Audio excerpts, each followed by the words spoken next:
Nous avons l'honneur de recevoir aujourd'hui Muriel Beradia, qui est la fondatrice de Nuanciam. Donc bonjour Muriel, pouvez-vous nous faire une petite présentation de la marque Nuanciam? Bonjour Emilia, je suis ravie d'être avec vous aujourd'hui. Mhm. Nuanciam est une marque de cosmétiques destinée aux peaux mates à foncées D'accord. et qui existe maintenant depuis 5 ans. Une petite présentation de vous aussi. Alors, j'ai travaillé de nombreuses années pour des marques de cosmétiques. D'accord. Mon parcours était un parcours d'acheteur, de responsable des achats. Mhm. Donc, j'achetais tout ce qui était ingrédients, packaging, PLV pour différentes marques avec lesquelles j'ai travaillé. Et je suis arrivée chez Caudalie avec un poste à responsabilité puisque j'étais responsable des achats. Et ensuite, j'ai décidé de monter ma marque. D'accord. Et ça vous a pris combien d'années d'expérience pour en arriver jusqu'à là? De nombreuses années. D'accord, ok. Quels ont été les facteurs déterminants au lancement du projet Nuanciam? Ma détermination, justement, j'avais envie de créer depuis très longtemps une marque de cosmétiques mais qui me ressemble D'accord. et à destination des peaux mat à foncé.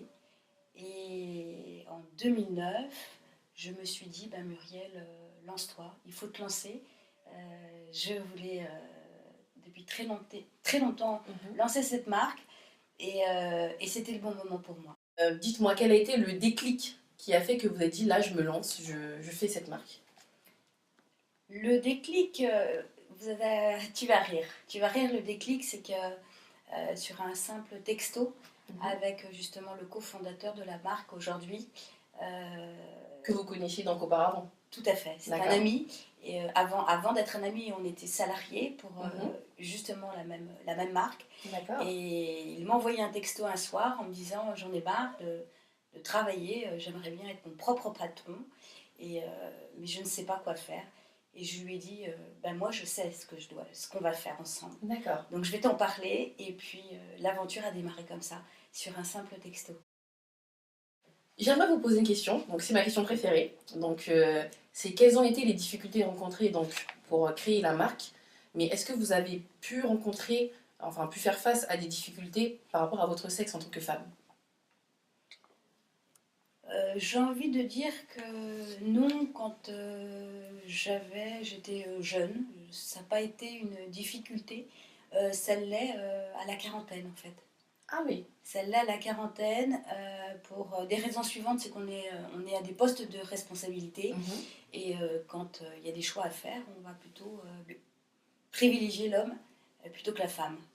Mais pourquoi en fait? Ça m'intrigue de se dire que qu'une femme, enfin, on a l'impression que les femmes ne sont peut-être pas aptes à prendre certaines décisions, on leur fait moins confiance. Est-ce que vous, par rapport au poste que vous avez aujourd'hui, vous trouvez ça juste?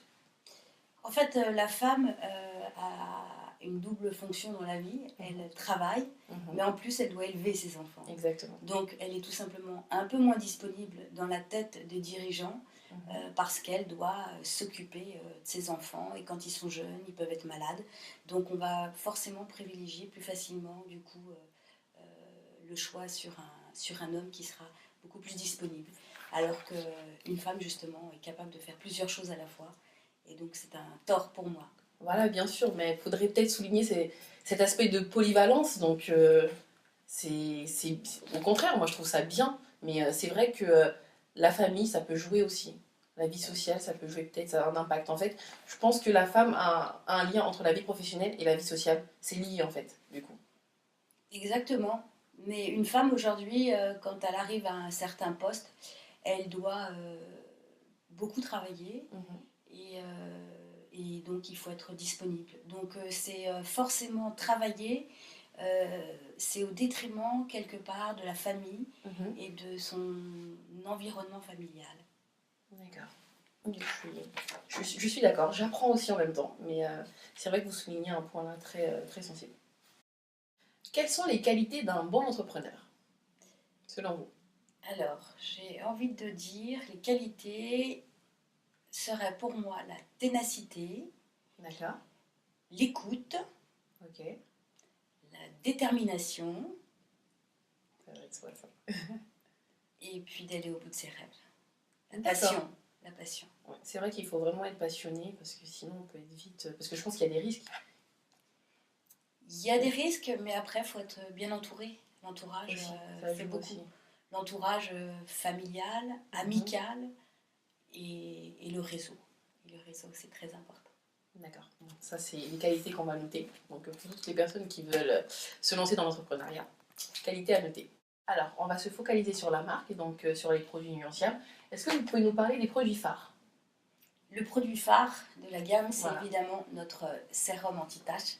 D'accord. C'est un sérum qui va traiter toute l'hyperpigmentation qui peut être due à l'acné, aux dérèglements hormonaux, aux taches dues au soleil, aux taches dues au vieillissement. D'accord. C'est vrai que donc, les femmes afro, on n'utilise pas souvent de produits, surtout pour le soleil.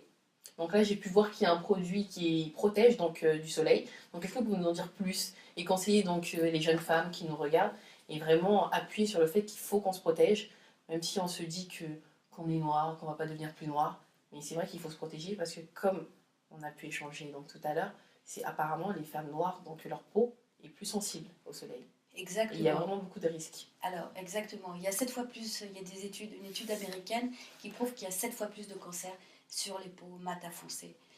On a sorti ce fluide photoprotecteur, justement, il sort la semaine prochaine, pour justement protéger sa peau.